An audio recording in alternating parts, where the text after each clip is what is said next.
व्यवहारिक एवं पारमार्थिक जीवन के प्रबल प्रेरणा स्रोत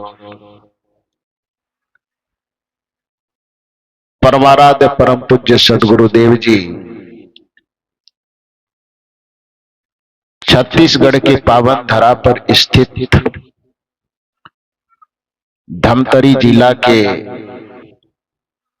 अंतर्गत ग्राम जोरा तराई में आयोजित त्रिदिवसीय सत्संग समारोह के दूसरे दिन के द्वितीय सत्र में मंच पर विराजमान अपने ज्ञान ध्यान त्याग तप के प्रभाव से स्व कल्याण के साथ साथ जगत कल्याण का गुरुतर भार लिए तीर्थों को भी परम पावन करने वाले परम वंदनीय संत समाज इस परिवर्तन परिवर्तक स्थल पर विराजमान अध्यात्म प्रेमी सज्जनों तथा देवियों, अभी हम लोग भजन के माध्यम से मानव जीवन का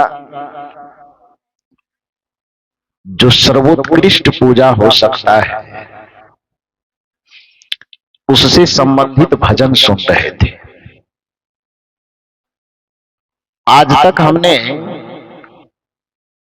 पूजा का अर्थ सिर्फ इतना समझा है कि किसी प्रतिमा के सामने में पत्र पुष्प प्रसाद दिया अगरबत्ती इत्यादि चढ़ा देना पूजा कहलाता है। वस्तुतः वह पूजा उस चेतना के लिए है जिस चेतना में अभी थोड़ी सी भी बोध विवेक की जागृति नहीं हुई है। वस्तुतः पूजा पूजा शब्द का अर्थ ही होता है पूज्येषु अनुराग भक्ति। पूज्य के चरित्र के प्रति चित्त का अनुरक्त भाव ही पूजा कहलाता है। इसको हिंदी में थोड़ा सरल करके कहें तो पूज्य के पवित्र आचरण का अनुकरण करना ही सबसे बड़ी पूजा कहलाती है। लेकिन हम चरित्र का अनुकरण तो कम करते हैं, चित्र के सामने नाक ज्यादा रगड़ते हैं। सदगुरु कबीर साहब कहते हैं कि मैं किसी महापुरुष का पूजा करने का खंडन नहीं करता हूं। हालांकि लोग आरोप लगाते हैं कि कबीर साहब देवी देवता भगवान भगवती सबके पूजा के विरोधी है। कबीर साहब कहते गलत समझा है मुझे, मेरे दर्शन को चिंतन को, मैं किसी भगवान भगवती देवी देवता किसी के पूजा का विरोधी नहीं हूं। लेकिन सीधी सी बात है कि पूजा की परिभाषा जो तुम्हें समझनी चाहिए, पूजा की परिभाषा तुम ही गलत समझा है। किसी प्रतिमा के सामने मस्तक झुकाना ये आपके पूजा का प्रारंभिक स्थिति हो सकता है, ये आपके पूजा का अंतिम स्थिति नहीं है। क्योंकि आपसे एक सवाल किया जाए, आपके पास कुछ न कुछ जमीन तो होगी, स्वाभाविक है उस जमीन का नक्शा भी होगा। जमीन में कोई उलझन फंस जाए, कोई समस्या आ जाए तो आप अपने घर में रखे हुए अपने जमीन के खाता खसरा से संबंधित जो भी है उसको निकालिएगा, उस मामला को सुलझाने सलटने की कोशिश कीजिएगा। तो वास्तविक जमीन भी आपके पास है और उस जमीन का नक्शा भी आपके पास है। स्वाभाविक है जमीन संबंधी कोई समस्या आएगी तब आप नक्शा से निपटारा करें। किंतु यदि आपको मकई उपजाना है, गेहूं उपजाना है, धान उपजाना है तो नक्शा पे ही ट्रैक्टर चलाइएगा क्या? हंसी क्यों लग रही है आप लोगों को? साउंड को थोड़ा आगे कीजिए, तो घिसकाइए साउंड वाले साहब जी के बैठने से आवाज आती है। साउंड को आगे खिसकाइए।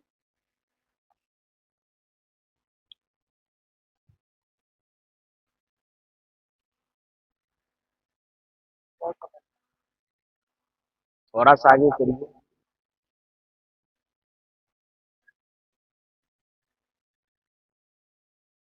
अरे यार,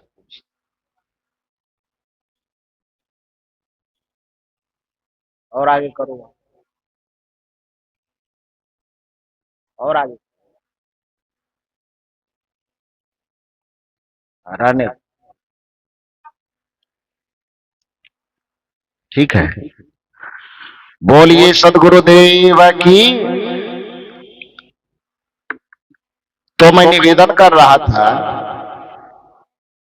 कि आपके पास वास्तविक जमीन भी है और उस जमीन का नक्शा भी है। जमीन में कोई उलझन आ जाए, कोई परेशानी, कोई समस्या आ जाए, तो निश्चित ही आप नक्शा से ही उसका समाधान करेंगे। लेकिन यदि कोई फसल उपजाना हो तो कोई भी समझदार किसान उस नक्शा पर कुदाली नहीं चलाएगा, उस नक्शा पे हल नहीं चलाएंगे, उस पे बीज नहीं छीटेगा। फसल उपजाने के लिए उसको वास्तविक जमीन पर ही जाना होगा। नक्शा का अपने जगह पर महत्व है और वास्तविक जमीन का अपने जगह पर महत्व है। उसी तरह से चित्र का भी अपने जगह पर महत्व है और चरित्र का भी अपने जगह पर महत्व है। हमसे भूल क्या हुई है? संतों को टोकना क्यों पड़ रहा है हमें? पूजा करना कोई गलत बात नहीं है। पूजा करना अपने हृदय के श्रद्धा भाव को व्यक्त करने का एक माध्यम है और करना चाहिए प्रत्येक व्यक्ति को। क्योंकि कोई व्यक्ति केवल विचारों में ही नहीं जी सकता, उसको जीने के लिए तीन चीज चाहिए। क्योंकि तीन चीज से आपका जीवन जुड़ा हुआ है। मुख्य रूप से कर्मेंद्रियों से आपका जीवन जुड़ा हुआ है, हृदय से आपका जीवन जुड़ा हुआ है और मस्तिष्क से आपका जीवन जुड़ा हुआ है। कर्मेंद्रियों को पवित्र रखने के लिए आपको सेवा करना पड़ेगा। जब तक सेवा नहीं करेंगे आपकी कर्मेंद्रियां पवित्र नहीं हो सकती।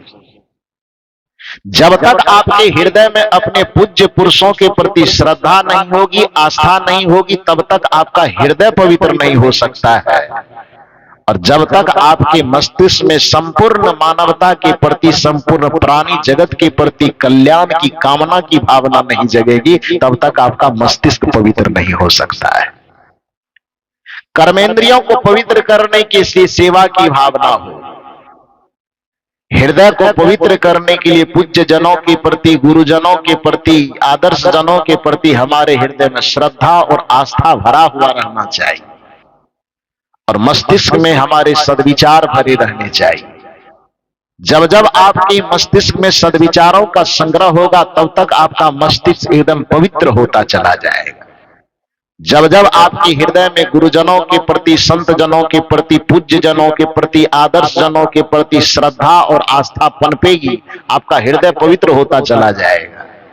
और जब जब आपके कर्मेंद्रियों के माध्यम से सेवा होगा तब तक आपकी कर्मेंद्रियां पवित्र होती चली जाएगी। तो पूजा की भावना होना गलत नहीं, गलत यह है कि हम पूजा कर कहां रहे हैं। पहली बात तो पूजा को हम समझ नहीं रहे हैं, बस हमें फसल उपजाना है, वास्तविक जमीन पर हम नक्शा पर उपजाने की कोशिश कर रहे हैं। पूजा को अर्पित करना है हमें चरित्र के पास और हम चित्र को पकड़ करके झंडा ढो रहे हैं।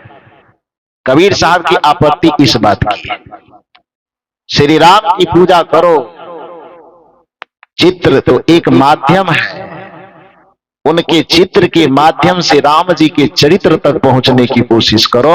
और राम जी के चित्र की पूजा करना कदाचित आसान लग सकता है, लेकिन राम जी के चरित्र की यदि पूजा करोगे तो उसके पूरे जीवन को आपको उसमें नियोजित करना पड़ेगा, तभी आपके अंदर राम की भक्ति उद्घाटित हो पाएगी। क्योंकि चरित्र को जीना बहुत मुश्किल है। चित्र को जीना आसान क्यों है? आप जानते हैं, एक व्यक्ति बुद्ध है, कबीर है, महावीर है, राम है, कृष्ण है, उनको कृष्ण को कृष्ण बनने में पूरा जीवन लगा है, श्री राम को राम बनने में पूरा जीवन लगा है, बुद्ध को बुद्ध बनने में पूरे जीवन की मेहनत है, कबीर साहब को कबीर साहब बनने में पूरे जीवन की मेहनत है। लेकिन आप कल्पना करो कि किसी नाटककार को कबीर बनना हो। नाटक मन समझते हैं? नाच तमाशा करने वाले को कबीर साहब बनना हो, राम बनना हो, कृष्ण बनना हो, उसको कितना देर लगेगा बनने में? उजला वाला कपड़ा पहना दो, थोड़ा एक टोपी लगा दो, दाढ़ी ना मिले तो पटुआ वाला सन लगा दो, चंदन भी तत्काल न मिले तो खैनी खाने के वाले के पास से चूना लाके माथे में रगड़ दो। यहां से 2 मिनट नहीं लगेगा। 2 मिनट लगेगा? 2 मिनट में कबीर बन जाएंगे। राम बनाना हो, राम बनाना बहुत आसान है, 2 मिनट में बन जाएगा। चित्र वाला राम बनाने में 2 मिनट नहीं लगेंगे। चित्र वाला कबीर बनाने में, चित्र वाला बुद्ध बनाने में, नाटक वाला महापुरुष बनाने में 2-3 मिनट 5 मिनट से ज्यादा नहीं लगेगा। लेकिन वास्तविक बुद्ध, कबीर, महावीर, सूर, तुलसी इत्यादि जितने भी महापुरुषों का नाम लेते चले जाइए, वह वास्तविक महावीर, बुद्ध, कबीर, कणाद, कपिल इत्यादि बनने में पूरा जीवन लग जाता है। हमें पुजारी होना चाहिए तो उस चरित्र का पुजारी होना चाहिए, और उसका भाव यह कहता है कि पूज्य के प्रति हृदय में अनुरक्ति भाव को पूजा कहते हैं। हिंदी में सरलीकरण करके कहे तो पूज्य के आचरण का अनुकरण करना ही पूजा है। राम जी की पूजा करना चाहते कीजिए, लेकिन शर्त यह है कि सबसे पहले राम जी के चरित्र को जानिए। राम जी का चरित्र क्या था? भजन सुन रहे थे। प्रातः काल उठी के रघुनाथा, मात पिता गुरु ना वही माथा। ये राम जी का चरित्र है, और कदाचित इस चरित्र को आप अपना ले रहे हैं तो भले ही राम जी के चित्र के सामने कभी आप जाते हैं कि नहीं जाते हैं, फिर भी माता पिता और गुरु की सेवा का संस्कार यदि आपके अंदर आ रहा है तो इसका मतलब है कि आप राम जी के पुजारी हो रहे हैं। यदि आप हनुमान जी की सेवा करते हैं, हनुमान जी के पुजारी होना चाहते तो हनुमान हनुमान बना कैसे? बगल में कहीं बैठ करके चित्रहार देखने से कि हनुमान जी कैसे बना? चौराहे पर खड़ा होकर के सिगरेट पीने से हनुमान जी हनुमान बने तो कैसे बने? गुरु माता पिता के आज्ञा की अवहेलना करने से। जिसको वह अपना इष्ट मानते थे उनके तरफ से सेवा की जो भी आज्ञा मिलती थी उसको आंख कान मूंद करके न उस पे दाएं विचार करना है न बाएं विचार करना है। जिसके हवाले अपने जीवन को उन्होंने अर्पित कर दिया था उनके तरफ से जो भी आज्ञा आती थी उस आज्ञा का वो पालन करते थे। तो सेवा की इस अटूट भावना के कारण अपने अंदर के सारे मान अभिमान स्वाभिमान को स्वामी के चरणों में अर्पित कर दिया था, इसलिए उसका नाम तो हनुमान है। हनुमान का अर्थ ही होता है जिसने अपने मान अभिमान का हनन कर दिया हो, तो जिसने अपने मान का हनन किया उसी को हनुमान कहा जाता है।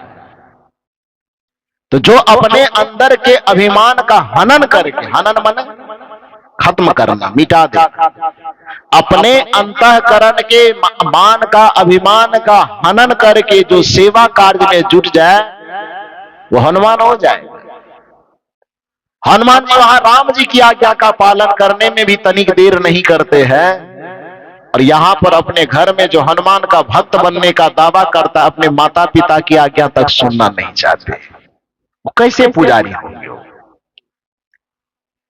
जिस राम जी के हम भक्त होने का दावा करते हैं उस राम जी का चरित्र यह कहता है, आया सुमांग करही पुर काजा, देखी चरित हरसई मन राजा। रावण को लोग बहुत गाली देते हैं, निशाचर को लोग बहुत गाली देते हैं, राक्षस को लोग बहुत गाली देते हैं, लेकिन रामचरित मानस जो श्री राम के चरित्र को, राम जी के चरित्र को व्याख्यायित करता है, राम और रावण के चरित्र में जो भेद करता है उस सकल का भेद नहीं है। सकल से तो राम भी आदमी था और रावण भी आदमी ही था। ऐसा नहीं था कि राम जी आदमी थे और रावण कोई गधा था। क्या रावण कोई घोड़ा गधा तो था नहीं, वह भी आदमी के ही सकल में था। सकल से दोनों आदमी होने के बावजूद भी दोनों के अकल में अंतर था। आकृति से दोनों में समानता होने के बावजूद भी दोनों के प्रकृति में अंतर था। आकार से दोनों में समानता होने के बावजूद भी दोनों के संस्कार और विचार में अंतर था। तो शकल से दोनों एक जैसे दिखने के बावजूद भी अकल में अंतर है। तो आपको सवाल यह किया जाएगा कि आप बताइए कि आपके घर में जो अकल वाले लोग हैं, शकल से तो सब एक ही जैसे है, लेकिन अकल जो है, आकृति से सब एक है, लेकिन दोनों की प्रकृति जो है, यदि यह पूछा जाएगा कि आपके घर में रावण वाली प्रकृति है कि राम वाले, क्या जवाब आएगा? पहले सुन लीजिए कि राम की प्रकृति क्या, रावण की प्रकृति क्या है। रामचरितमानस वर्णन करता है, प्रात काल उठी के रघुनाथा, मात पिता गुरु नावही माथा, आयसु मांग करही पुर काजा, देख चरित हर सई मन राजा, एक बार वशिष्ठ मुनि आए, जहां राम सुख धाम सुहाए, अति आदर रघुनायक किन्हा, चरण पखार चरणोदक लिन्हा। ये राम जी की सभ्यता है, ये राम जी का चरित्र है। रावण का चरित्र वही रामचरितमानस कहती है, माता पिता माने नहीं देवा। न माता को मानती है वो, मानते हैं वो, न पिता को मानते हैं, न गुरु को मानते हैं। माता पिता माने नहीं देवा, साधुन से करवा वही सेवा, जिनकर यह आचरण भवानी। कौन कह रहे हैं? भगवान शंकर और माता पार्वती के बीच बात हो रही। भगवान शंकर अपने मुख से कह रहे हैं कि रावण केवल व्यक्ति नहीं है जो लंका में रहता है, रावण एक चरित्र है। कौन सा चरित्र? तो माता पिता माने नहीं देवा, साधुन से करवा वही सेवा, जिनकर यह आचरण भवानी, सो जानहु निश्चर सम प्राणी। रावण का ये चरित्र है, और ये चरित्र वाला रावण केवल लंका में नहीं बसता है, वो आपके घर में भी हो सकता है। और यदि इन दोनों चरित्र की तुलना करके पूछा जाए आपसे कि बताइए कि एक तरफ है कि माता पिता और गुरु के चरण में वंदन करने वाले राम हैं, और दूसरी तरफ में माता पिता माने नहीं देवा, साधुन से करवा वही सेवा। अभी दोनों चरित्र के आधार पर बताइए कि आपके घर में राम जी हैं कि रावण है? कल युग बैठा मार कुंडली, जाऊं तो मैं कहां जाऊं, अब हर घर में रावण बैठा, इतने राम कहां से लाऊं। समस्या ये है, जहां मंदिर में जा रहे हैं मंदिर में, राम जी के घर में रावण सब बैठा हुआ है। दुर्गा पूजा में जाते हैं, रावण का पुतला बना करके पटाखा फोड़ आते हैं, आग लगा जाते हैं, रावण दहन का खूब उत्सव मनाते हैं। और घर में आते हैं तब माता पिता माने नहीं देवा, साधुन से करवा वही सेवा। घर में सब रावण सब बैठा हुआ है, तो पुतला वाला रावण जलाने से क्या फायदा? चित्र तक जब तक हम सीमित रहेंगे अपने घरों में, हम राम को जन्म नहीं दे पाएंगे। हमें चित्र से आगे बढ़कर के चरित्र तक जाना होगा। सदगुरु कबीर की जो पूजा की पद्धति है, वो कबीर साहब की पूजा की पद्धति है कि तुम चित्र में अटके मत रहो, तुम चरित्र तक पहुंचो। तुम केवल आकार में ही अटके मत रहो, तुम विचार तक भी पहुंचो। तुम आकार में केवल अटके मत रहो, तुम संस्कार तक पहुंचो। और जब सदगुरु कबीर साहब ने आचार विचार संस्कार की बात की, लोगों ने कह दिया कि तो पूजा का विरोधी है, क्योंकि संस्कार चरित्र को जीना है। और जहां पर केवल चित्रों के सामने पूजा की जाती है, वहां पर रोजगार करने वाले लोग बैठ जाते हैं। संस्कार आपको खुद जीना पड़ेगा। चित्र प्रतिमा लगाएंगे तो वहां पर दिया जलाने वाला पैसा अलग, प्रसाद चढ़ाने वाला पैसा अलग, फूल बेलपत्र चढ़ाने वाला पैसा अलग। हर जगह रोजगार का एक एक स्कीम अलग अलग लगा हुआ है। और उस पर यदि कबीर साहब की आलोचना होती है तो लोग कहते हैं कि कबीर साहब भगवान के विरोधी। वस्तुतः कबीर साहब किसी के विरोधी नहीं, लेकिन यदि आप कहेंगे कि विरोधी नहीं, फिर भी विरोध झलकता है, तो सवाल यह होगा कि सूर्य आसमान में निकलता है और अंधकार कहे कि सूर्य हमारा विरोधी है, तो अंधकार का मुंह कौन पकड़े? सूर्य बेचारे को अंधकार से लेना देना क्या, उसको तो पता भी नहीं कि अंधकार क्या चीज होती है, क्योंकि अंधकार की परिभाषाएं जहां प्रकाश की अनुपस्थिति हो उसको अंधकार कहते हैं। अंधकार का अपना कोई अस्तित्व नहीं है, अंधकार कोई चीज है भी नहीं। अंधकार की सिर्फ इतनी सी परिभाषा है कि प्रकाश की जहां पर अनुपस्थिति हो, प्रकाश जहां पर अब्सेंट हो, उसी जगह पर अंधकार होता है। तो सूर्य को आज तक पता भी नहीं कि अंधकार क्या चीज होता है, लेकिन सूर्य यदि दुनिया में कहीं जाकर के शिकायत करे कि भैया सूर्य तो मेरा बड़ा विरोधी है, मैं जहां जहां रहता हूं वहां वहां जाकर के सूर्य मेरा किला खोटा उखाड़ते फिरता है, क्या बताइए कि सूर्य के ऊपर यह क्लेम साबित हो पाएगा? किया था। उपनिषद में कथा आती है कि एक बार अंधकार गया ब्रह्मा जी के पास और ब्रह्मा जी से शिकायत किया कि आपने सृष्टि बनाई, आपके सृष्टि में सूर्य सबसे बड़ा बेटा है पूरे प्रकृति का, तो बड़ा बेटा तो पिता के तुल्य होता है, बड़ा भाई पिता के तुल्य होता है, उनको सबकी रक्षा सुरक्षा करनी चाहिए, लेकिन सूर्य हमसे पता नहीं क्या दुश्मनी है, जहां जहां मैं अपना अड्डा जमाता हूं आपका बड़ा बेटा जाकर के मेरा अड्डा उखाड़ करके फेंक देता है। ब्रह्मा जी ने कहा कि आज तक सूर्य की ऐसी शिकायत तो आई नहीं है, मैं जहां तक जानता हूं जड़ चेतन पूरे संसार का भला ही करता है, वो सब में चैतन्यता ऊर्जा का जागरण करता है वो, लेकिन आप पहला हो जो शिकायत लेकर के आए हो सूर्य का। तो अच्छा ऐसा है कि मैं अचानक आपके पक्ष में कोई फैसला तो दूंगा नहीं, क्योंकि जो अच्छे न्याय चरित्र के लोग होते हैं, जो यहाँ पर पदाधिकारी लोग बैठे हैं वो जानते होंगे कि न्यायिक व्यक्ति का चरित्र यह कहता है कि जब दो आदमी के बीच में कोई समस्या हो तो पहले दोनों की समस्या को सुनना चाहिए, फिर दोनों को समझाने का प्रयास करना चाहिए, दोनों न माने तब फिर उसमें कोई एक्शन रिएक्शन की बात होगी, कोई प्रतिक्रिया ली जाएगी, दी जाएगी। तो ब्रह्मा जी ने कहा कि भैया मैं यदि तुम अब कुछ समस्या सुनाने आओ तो ऐसा तो नहीं होगा कि मैं तुम्हारी समस्या सुन करके सूर्य पर आग बबूला हो जाऊं।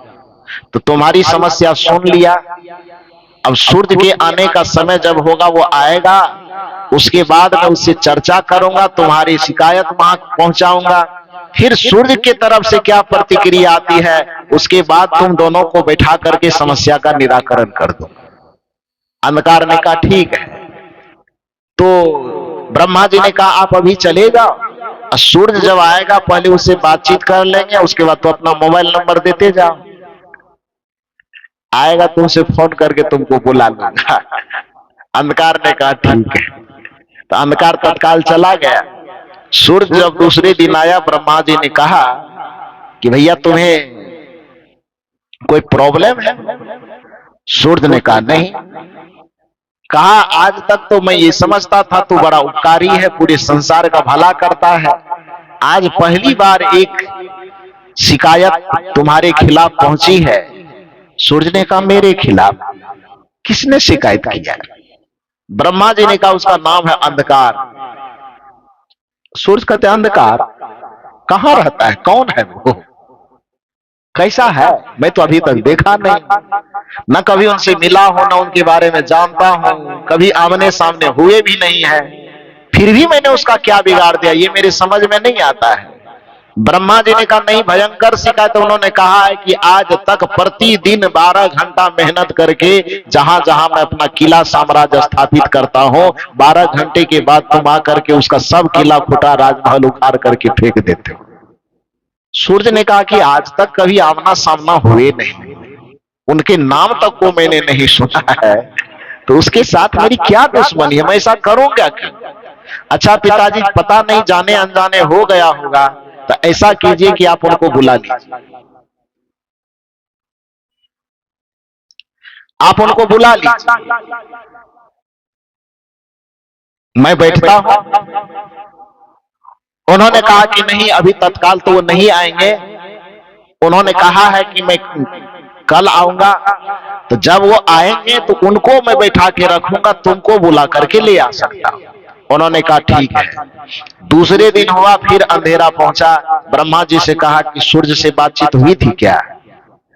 तो ब्रह्मा जी ने कहा हाँ, सूर्य से बातचीत तो हुई थी, लेकिन वो तो कह रहे कि मैं अंधकार को जानता ही नहीं, उसका रंग रूप कैसा है, देखने में कैसा है, कभी मुलाकात हुई नहीं है, लेकिन तुम डायरेक्ट शिकायत करने आओ हो। तो सूर्य ने ये कहा है कि यदि अंधकार आवे तो उनको बैठा करके कुछ जलपान वगैरह करवाइएगा और फिर मुझे खबर भेजिएगा, मैं आऊंगा, दोनों आमने सामने हो करके बातचीत कर लेंगे। वैसे मैं उन्हें जानता तो हूं नहीं, फिर भी जाने अनजाने गलती हो गई होगी, तो सबसे पहले मैं अंधकार का चरण पकड़ करके क्षमा मांगूंगा, और क्षमा मांगने के बाद फिर दोबारा ऐसी गलती नहीं होगी, ये आश्वासन भी उनको दे दूंगा। तत्काल आवे तो बैठा करके रखिएगा और जलपान बनाने की जिम्मेदारी यतीन्द्र साहब को दे दीजिएगा। सहयोग में और लोग हो सकते हैं तो कोई बात नहीं। तो ऐसा ही किया गया। अंधकार आया, उसको आराम से गद्देदार कुर्सी दी गई, बैठाया गया, जलपान वगैरह की व्यवस्था हुई। सूर्य को सूचना भेजा गया कि वह अंधकार आ चुका है, आ जाइए। अब सूर्य क्या करेगा? आएगा तो अकेले तो आएगा ना, आने के साथ सबसे पहले उसकी तो किरणें जो है वो आएगी ना, उषा उसकी रोशनी आएगी ना। तो सूर्य जैसे जैसे नजदीक आने की कोशिश किया, उसके किरण की आभा जैसे जैसे आने लगी, तो बेचारा अंधकार जो जलपान के इंतजार में सोफा पे बैठा हुआ था यतीन्द्र साहब जी जलपान लेके खड़े और सोफा पर जो बैठा हुआ अंधकार था, बेचारा दाएं बाएं करवट कर रहा है। ब्रह्मा जी ने कहा कोई चूटी उटी काटा क्या? अंधकार ने कहा नहीं, कुछ चूटी उटी नहीं काटा। तो फिर ऐसे शरीर कसमकस क्यों कर रहे हैं? देख रहे हैं। फिर जैसे जैसे सूर्य और नजदीक आ गया तो उसकी छटपटाहट और बढ़ गई। छटपटाहट बढ़ते बढ़ते बढ़ते बढ़ते सूर्य जैसे ही दरवाजे से अंदर आना शुरू किया कि बेचारे दरवाजे का भी इंतजार नहीं किया, खिड़की तोड़ करके भाग गया। ब्रह्मा जी पीछे से करे, अंधकार भाई फैसला होना है अभी, कहां भाग रहे हैं? अंधकार भागते हुए चिल्ला करके कहा प्रभु यही तो मेरी विवशता है कि मैं उसके सामने जा ही नहीं सकता। ब्रह्मा जी ने कहा कि जिस सूर्य की रोशनी के सामने में आने की तुम्हारी औकात नहीं है, तुम उसकी शिकायत लेकर के क्या आए हो?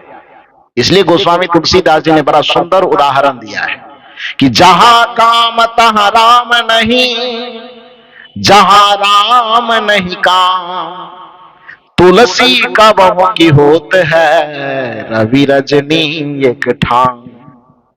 गोस्वामी जी कहते हैं कि जैसे अंधकार और प्रकाश, रात और दिन कभी इकट्ठा एक जगह उपस्थित नहीं हो सकता, उसी प्रकार से जिस हृदय में काम और विकार की उपस्थिति होगी, उस हृदय में कभी राम का अवतरण नहीं हो सकता, और जिस हृदय में राम का अवतरण होना होगा, उस हृदय में कभी काम और विकार नहीं टिक सकता। ये गोस्वामी तुलसीदास जी का चिंतन है कि जहां राम तहां काम नहीं, जहां काम नहीं राम, तुलसी कबहू की होत है, रवि मन सूरज, रजनी मन रात, अर्थात अंधकार।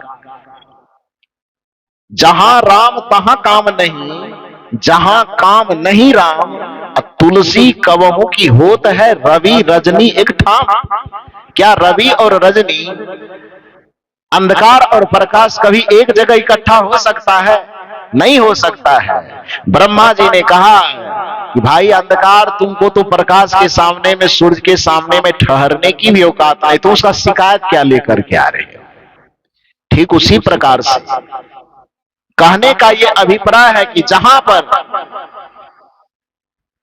आपके जीवन में राम के चरित्र के प्रति आस्था होगी, वहां पर बुराइयां नहीं टिकेगी।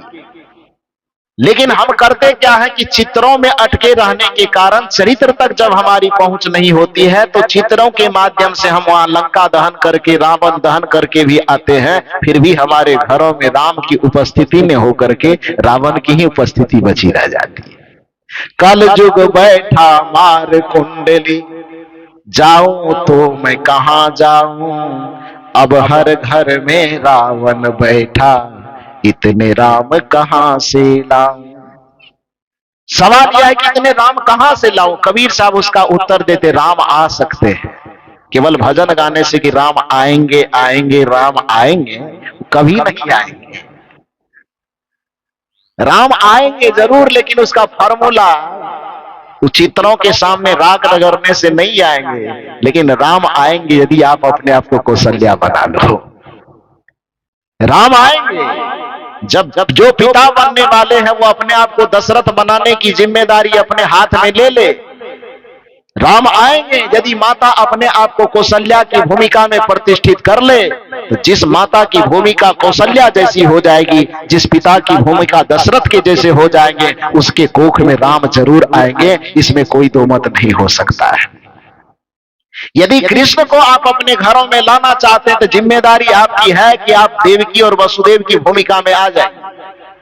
देवकी और वसुदेव की भूमिका में जब तक नहीं आएंगे, राम नहीं आएंगे। यहां तक कि ये कृष्ण नहीं आएंगे, यहां तक कि आप कल्पना करो कि एक में भी कमी रह गई, दशरथ में थोड़ा कमी रहे तो चल जाएगा, वैसे कमी रहना नहीं चाहिए। लेकिन खास करके मातृ निर्मातृ शक्ति कहलाती है। किसी भी जीवन के निर्माण में पिता का उतना ज्यादा योगदान नहीं है। 95% योगदान माता का है, बस 5% योगदान पिता का है।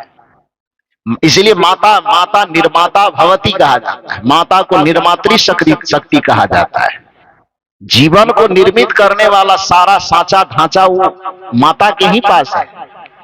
इसलिए पिता दशरथ में थोड़ी बहुत चूक भी हो तो काम चल जाएगा, लेकिन माता केवल कौशल्या होना चाहिए। यदि ऐसा नहीं होता तो आप ही बताइए कि राजा दशरथ की पत्नी केवल कौशल्या तो नहीं थी। राजा दशरथ की पत्नी 3 थी ना, कौन कौन? कौशल्या, कैकेयी, सुमित्रा, ये 3 पत्नी थी कि नहीं?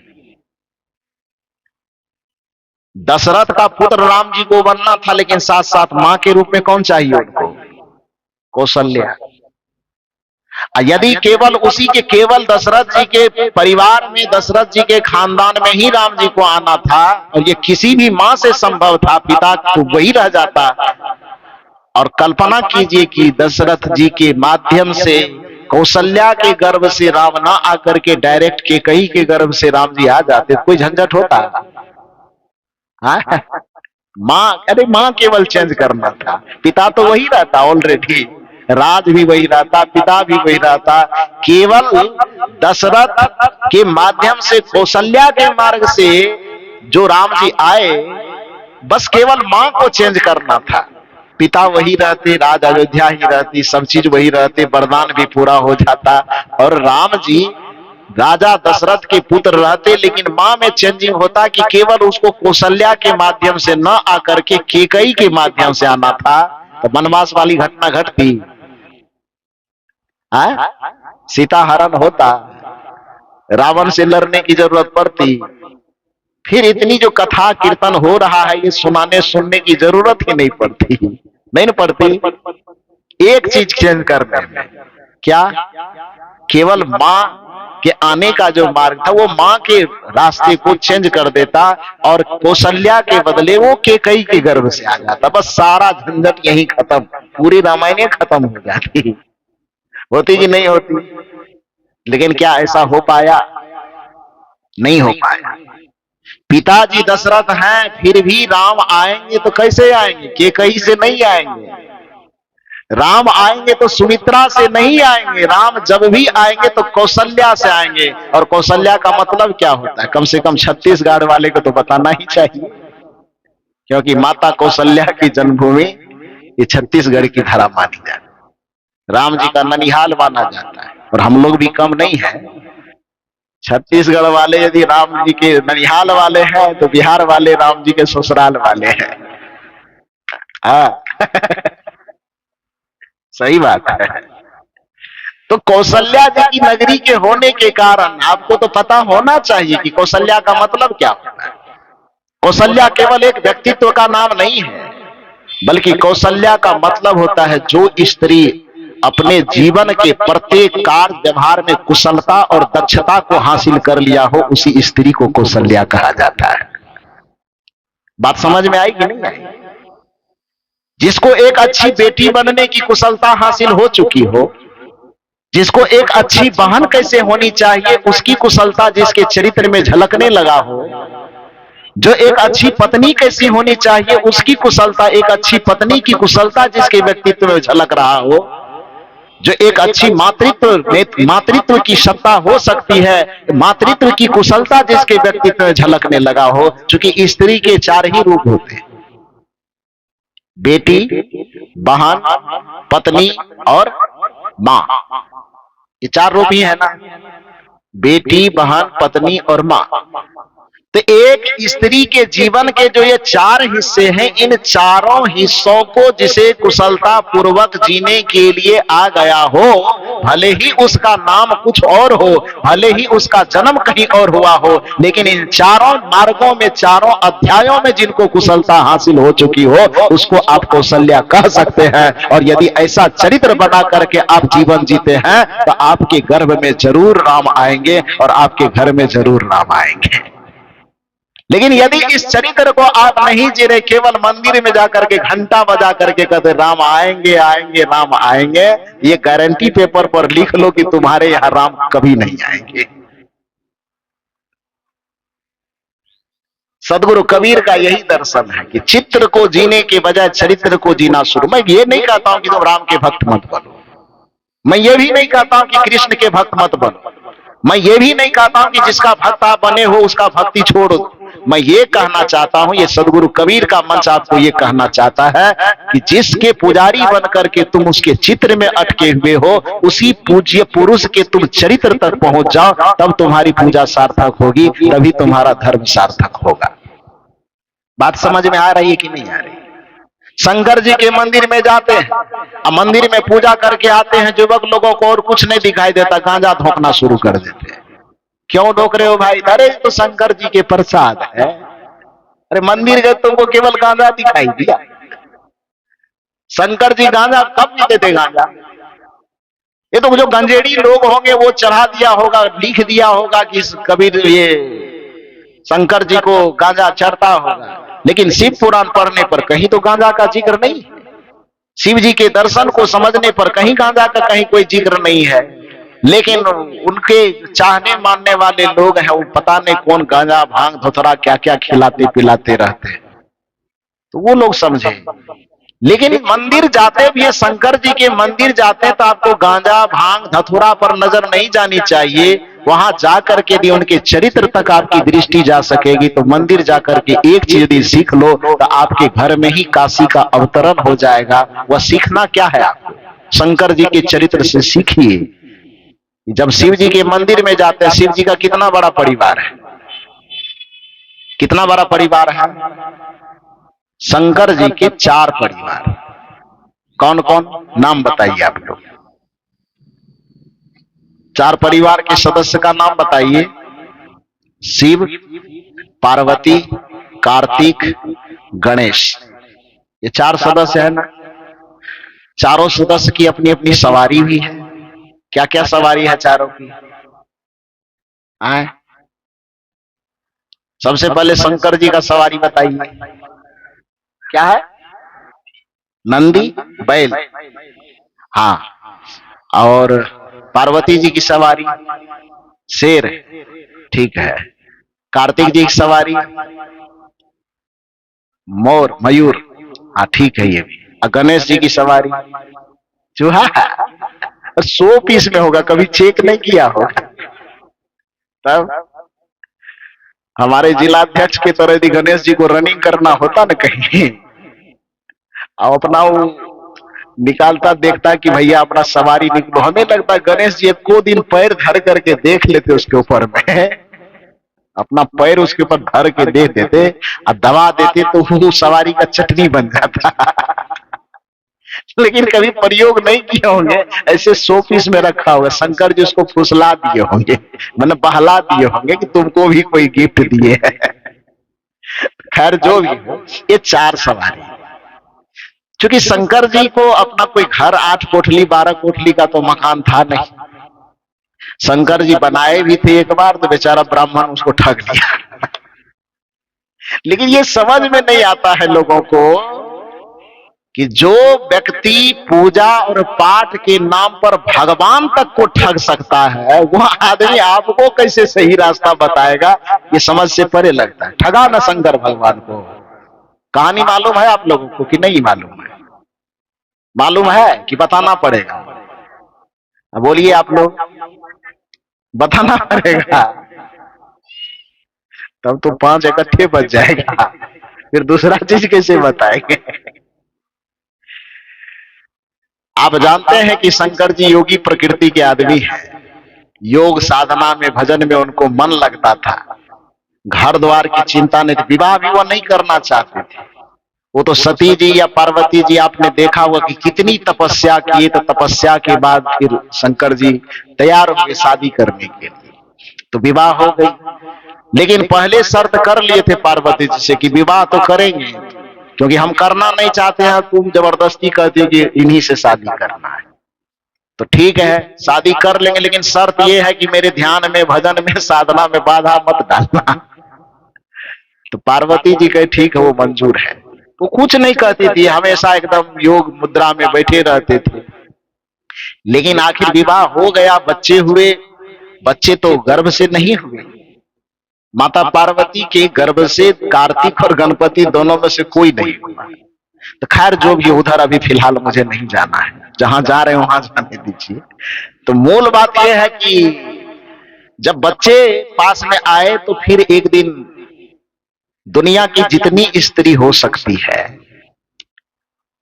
वो किसी भी परिवार से बंधी हुई, तो अपने ऊपर आए हुए कष्टों को आसानी से झेल सकती है, लेकिन अपने बच्चे के भविष्य को लेकर के पूरी दुनिया से वो टकरा सकती है। क्योंकि पत्नी की भूमिका में रह करके हो सकता है कि आप उनको जितना कष्ट देंगे वो कष्ट सहने के लिए तैयार होगा, लेकिन एक मां की भूमिका में आ जाएगी और अपने बच्चों की भविष्य की चिंता जब उसे आएगी, तो फिर वो दुनिया के सामने चंडी बन जाएगी। बनती है ना। तो अपना तो कैसे भी रह लेती थी शंकर जी के साथ में, जो खाती थी वही, जो शंकर जी खाते थे वही खाना, जैसे सोना, जैसे रहना, किसी तरह गुजर बसर हो गया। लेकिन बच्चे जब बड़े हो गए तो माँ को चिंता हुई कि अब हम लोगों का जीवन तो इसी तरह से गुजर बसर हुआ, नहीं दो कार्तिक गणपति, इसका क्या हाल होगा। तो एक सामान्य माँ की भांति शंकर जी के पास जाते हैं और कहते हैं कि आप कैसे पिता है? आपको लोग जगत पिता कहते हैं, लेकिन आश्चर्य लगता है कि आपको जगत पिता लोग कैसे कहते हैं? अपना बच्चा का पिता नहीं बन पा रहे हैं आप, जगत पिता कैसे कहते हैं? पत्नी का जो ताना होता है पति को, आप लोग मारती होगी? नहीं मारती? ना मारो तो इन लोग को जंग लग जाएगा। आपके ताना से ही तो ये लोग थोड़ा सक्रिय रहता है। हाँ, तो पार्वती जी थोड़ा थोड़ा ताना मार रही है। कैसे पिता है आप? बच्चे के भविष्य के बारे में नहीं सोच रहे। देखिए, त्रिदेव है आप, ब्रह्मा विष्णु महेश। ब्रह्मा जी के पास अपना ब्रह्मलोक है, पुष्पक विमान है, कैसे मजे में रहते हैं। विष्णु जी के पास भी अपना विष्णु लोक, आपके पास कौन सी पहाड़ पत्थर। अरे अपने बारे में नहीं सोचते, कम से कम अपने बच्चे के बारे में तो सोचिए। तो पार्वती जी के ताना से आकर के ऊब करके शंकर जी के अच्छा रुको रुको बना देता हूं। लेकिन मैं चूंकि योग प्रेमी हूं, एकांत प्रेमी हूं, तो मुझको एकांत चाहिए।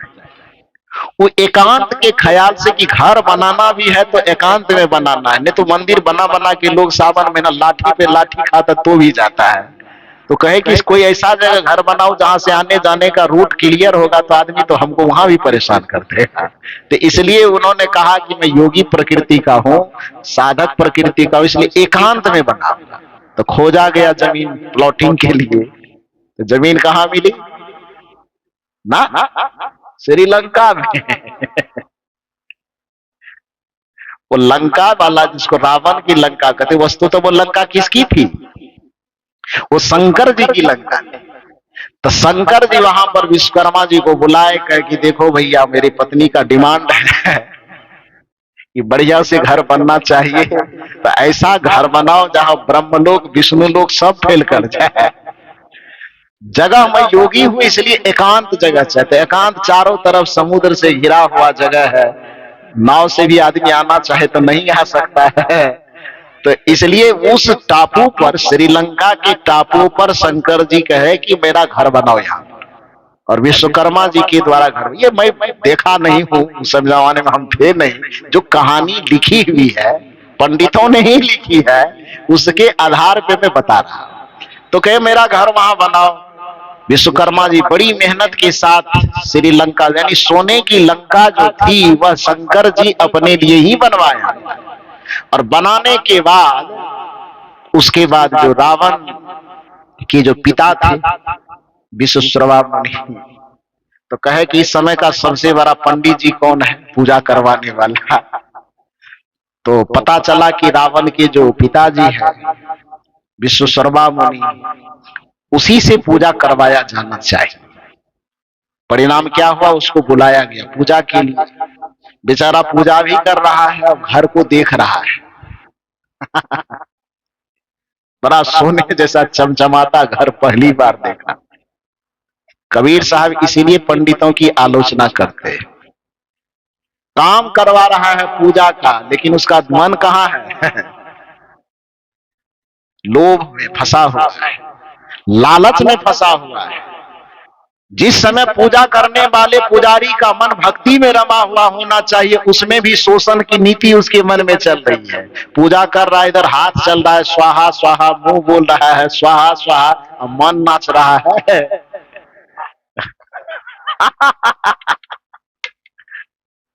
तो कबीर साहब ने क्या कहा, मनमा तो चहुदिस फिरे, ये तो सुमरन कैसे है, माला तो कर में फिरे, जीभ फुरे मुख माही, अब मनवा तो चहुदिस फिरे, ये तो सुमिरन ना, ये भक्ति नहीं है। तो वहां पर शंकर जी कहे कि पूजा के लिए बोला, पूजा हो रहा है, सब मंत्र जपे जा रहे, मुंह जप रहा है मन नहीं जप रहा है। मुंह से मंत्र जपे, जब मन में योजना बना रही कि शंकर जी को कैसे पेच में फंसाया जाए। और करते करते करते करते जब पूजा हो गया, सब चीज हो गया, पंडित जी खाने के लिए बैठे। शंकर जी कहे भोजन कर लीजिए पंडित जी। विवाह के समय में लड़का मुंह फुलाता है ना ससुर जी से कुछ लेने के लिए, उसी तरह से वो मुंह फुला करके बैठे हुए, पंडित जी खाइएगा, नहीं खाऊंगा। क्यों नहीं खाएंगे? इसलिए कि कुछ दक्षिणा लेना है, और संदेह है कि मैं जो दक्षिणा मांगूंगा आप देंगे नहीं। शंकर जी ने कहा कि मेरा नाम उधर दानी है भाई, जो जितना मांगता उसे कई गुना ज्यादा दे देता।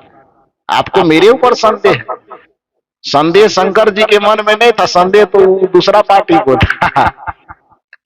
उन्होंने कहा कि नहीं मुझे संदेह नहीं है, फिर भी लग रहा है कि जो मांगूंगा वो देंगे नहीं, तो इसीलिए आप खाने से पहले आप संकल्प कीजिए, शपथ खाइए, तभी मैं भोजन करूंगा। अब शंकर जी का नाम है भोला बाबा, भोला बाबा।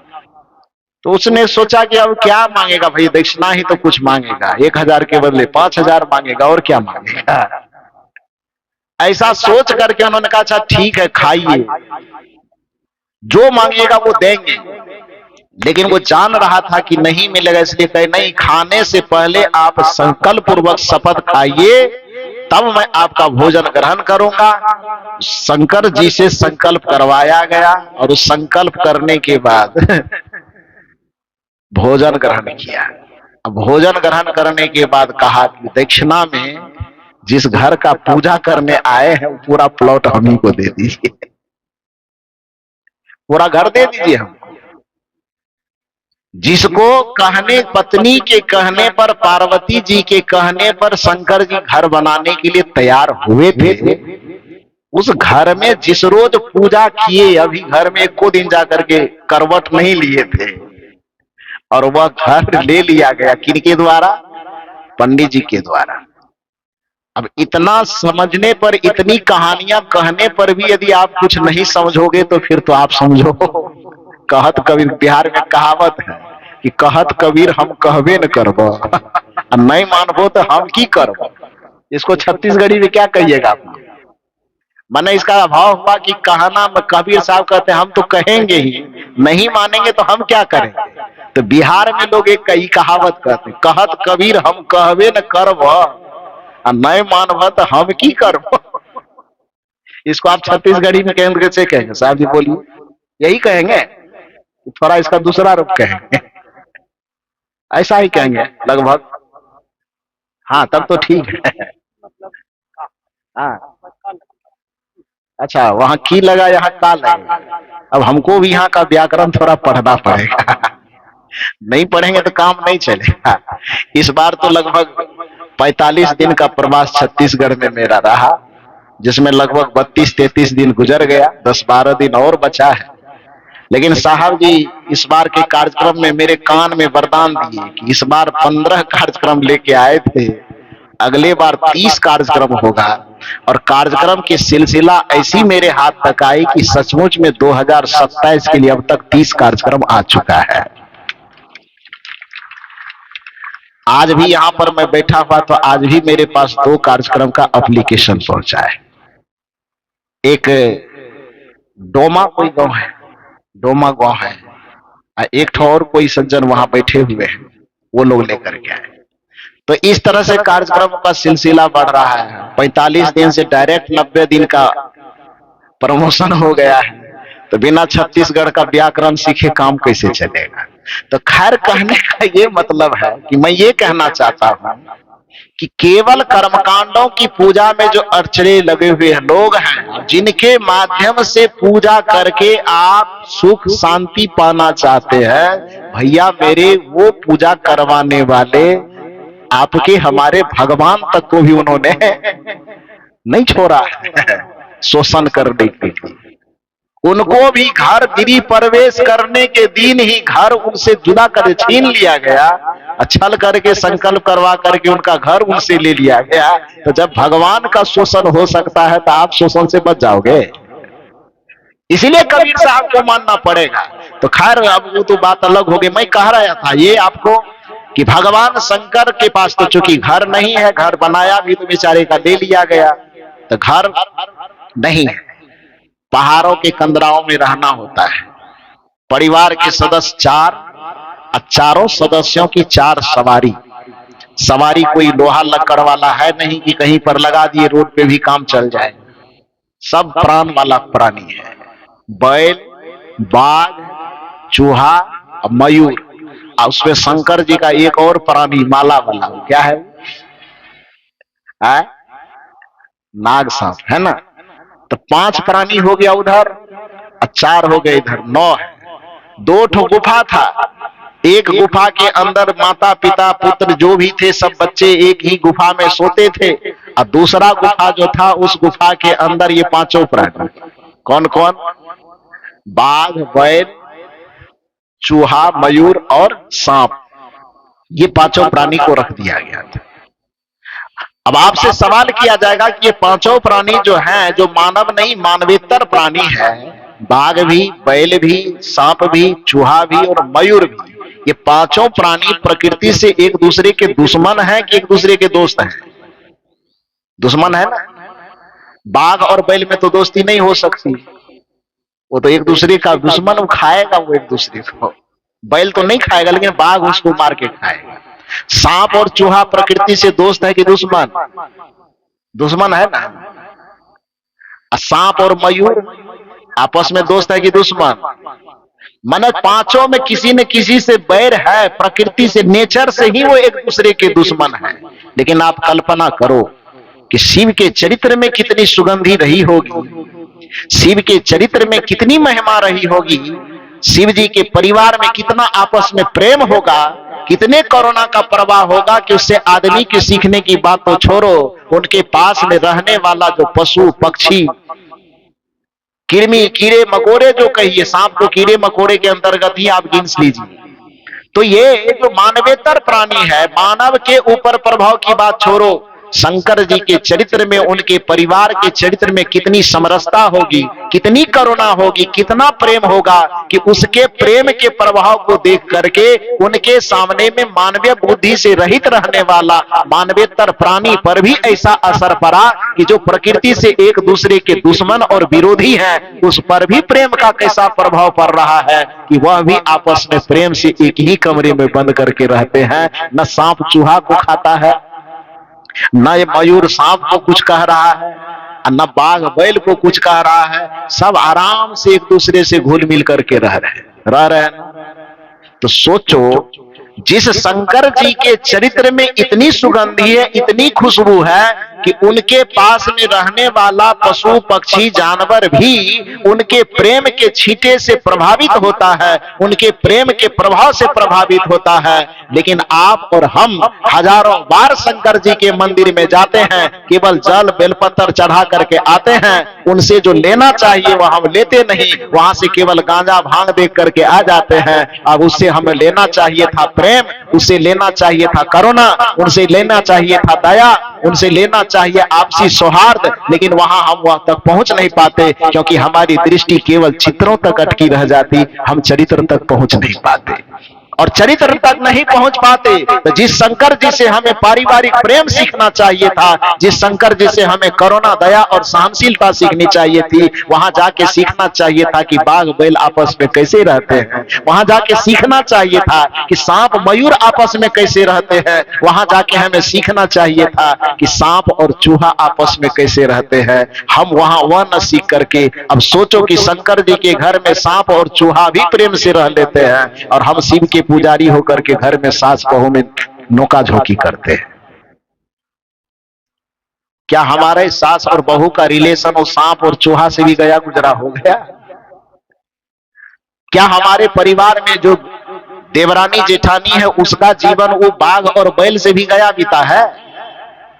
मंदिर जाकर के यदि मंदिर में बैठी प्रतिमाओं के चरित्र चित्र के मार्फत से हम उनके चरित्र तक पहुंच सकें तो शंकर जी से हम प्रेम को सीख सकते हैं, शंकर जी से हम करुणा को सीख सकते हैं, क्योंकि उसका अवतार ही करुणा के कारण हुआ।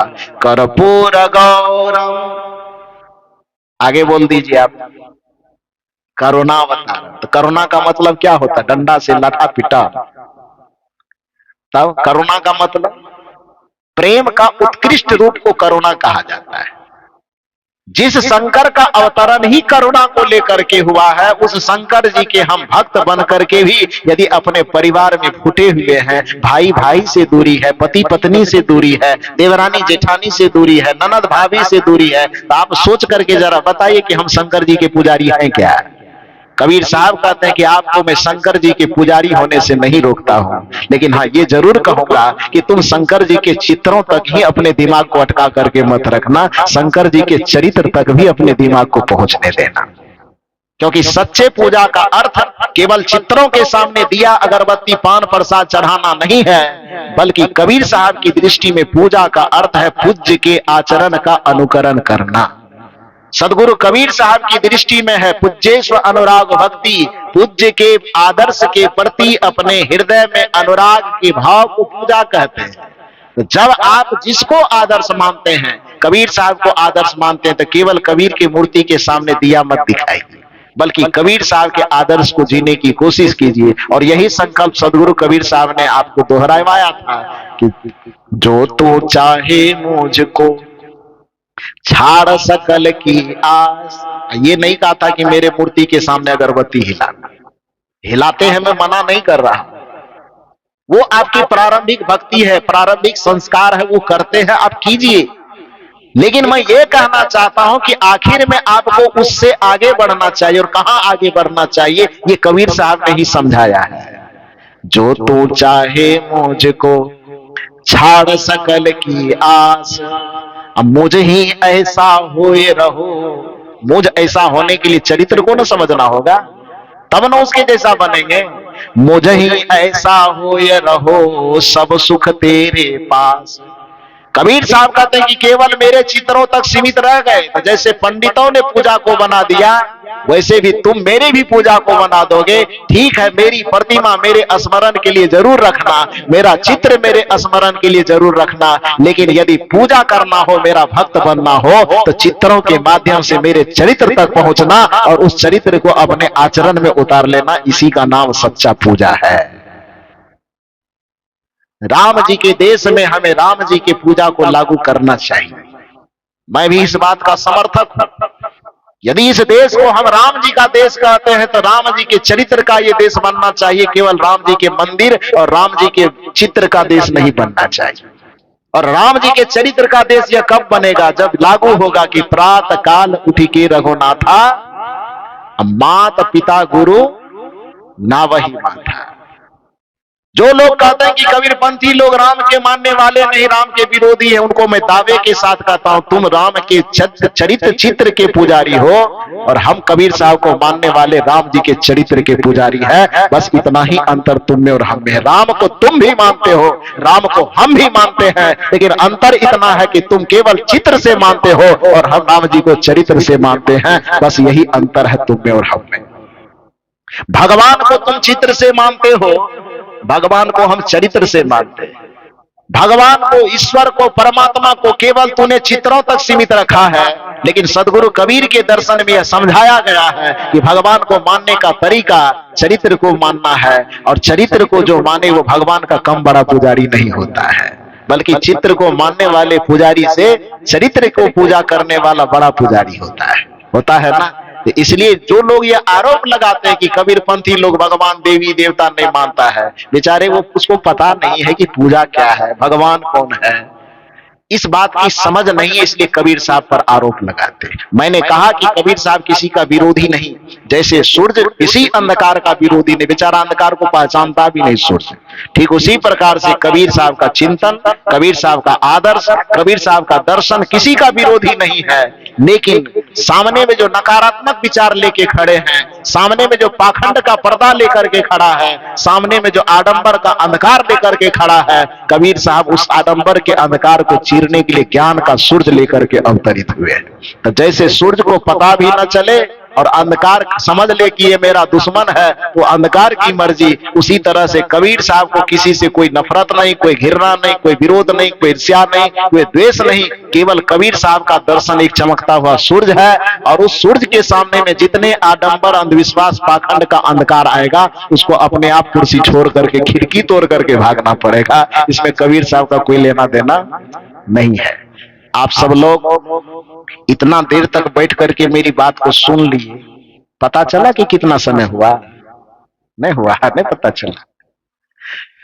5:05 हो चुका है। आप लोग इतना शांत चित्त होकर के मेरी बातों को सुने, इसके लिए आप सबों को बहुत बहुत साधुवाद, बहुत बहुत धन्यवाद देता हूं। बड़ा अच्छा लगता है जब आप लोग इतनी एकाग्रता से मेरी बातों को सुनते हैं।